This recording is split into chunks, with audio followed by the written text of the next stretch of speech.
വല്യമ്മ പറഞ്ഞു കുട്ടി. നിന്റെ നാട്ടുകാരൻ ചെക്കൻ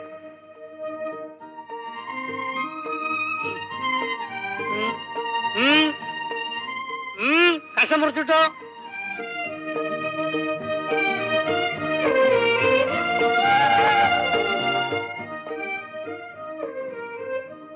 ഇളവനെ ഓലിന് ഭാഗത്തില് വേറെ മുറിച്ചിട്ടോ.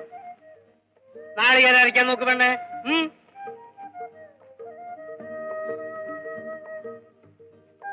എന്റെ ക്ലാസ് കഴിഞ്ഞിട്ട് കോളേജ് പഠിപ്പിന് തരാവും. അത് നേരത്തെ അങ്ങോട്ട് പറഞ്ഞേക്കാം. കോളേജിലും അതിന്റെ അപ്പുറത്തൊക്കെ പോയി പഠിച്ചവരൊക്കെ തൊഴിലില്ലാതെ ഓരോ ശുപാർശയ്ക്ക് വേണ്ടി ദിവസം ഇവിടെ വക്കീലിന്റെ അടുത്ത് വരണത് ഞാൻ കാണുന്നുണ്ട്. എന്തിനാണോ വെറുതെ ഇങ്ങനെ കഷ്ടപ്പെടണം? അടുക്കളയില് ജൂനിയർമാര് 2. ഏതൊക്കെ കേസ് ആരോ എടുക്കേണ്ടത് ഞാൻ പിന്നെ പറഞ്ഞു.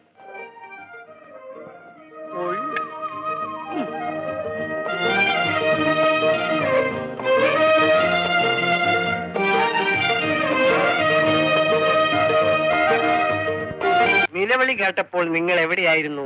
റാവുത്തരുടെ പീടികയില്. രാവുത്തരുടെ പീടികയിൽ അപ്പോൾ വേറെ ആരെല്ലാം ഉണ്ടായിരുന്നു? പീടികയില് ഞാൻ പറഞ്ഞു തന്നില്ലേ, കുട്ടൻ നായരും അലവിക്കുട്ടി. ഇനി പറയൂ, നിലവിളി കേട്ടപ്പോൾ നിങ്ങൾ എവിടെയായിരുന്നു? റാവുത്തരുടെ പീടികയില്. അപ്പോൾ അവിടെ ആരെല്ലാം ഉണ്ടായിരുന്നു? കുട്ടൻ നായരും അലവിക്കുട്ടിയും. അങ്ങനെ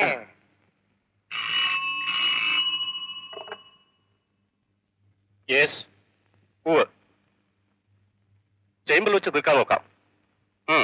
നോക്കട്ടെ, ഒരു 3 o'clock ആട്ടെ.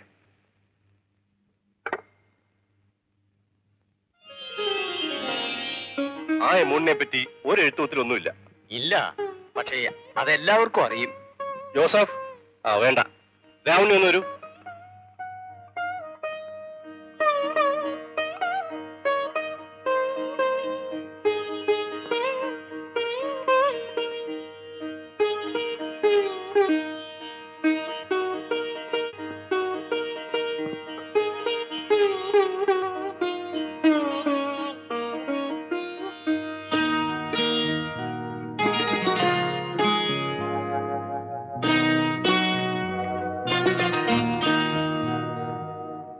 അതൊരു മോട്ടീവാണെന്ന് നിങ്ങൾ പറയുന്നു. ശരിയായിരിക്കും, പക്ഷേ കോടതിക്ക് ബോധ്യം വരണ്ടേ? അല്ല സർ, അതിന് വേറെ വല്ല... എല്ലാം ഫാക്റ്റ് ആയിരിക്കും. But how to substantiate? വെറുതെ എന്റെ സമയവും നിങ്ങളുടെ പണവും നഷ്ടപ്പെടാൻ.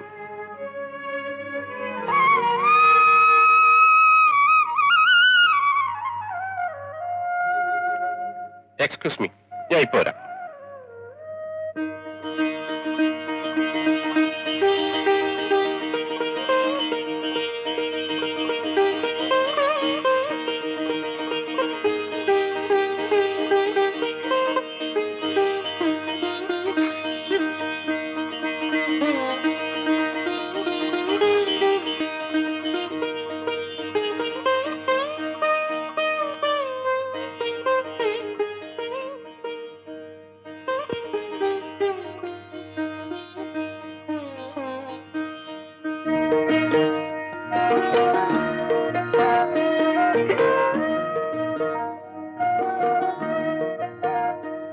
ഇനി ചോറിന്റെ ചെമ്പ് കയറ്റി വെച്ച്, വേവ് ജാസ്തിയുള്ള അരിയാണ്.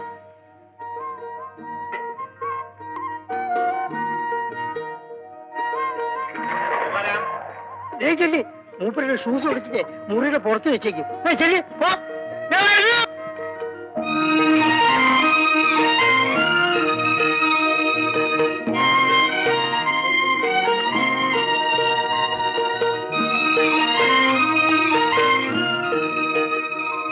എടാ, നിനക്ക് സൈക്കിൾ അറിയില്ലേ?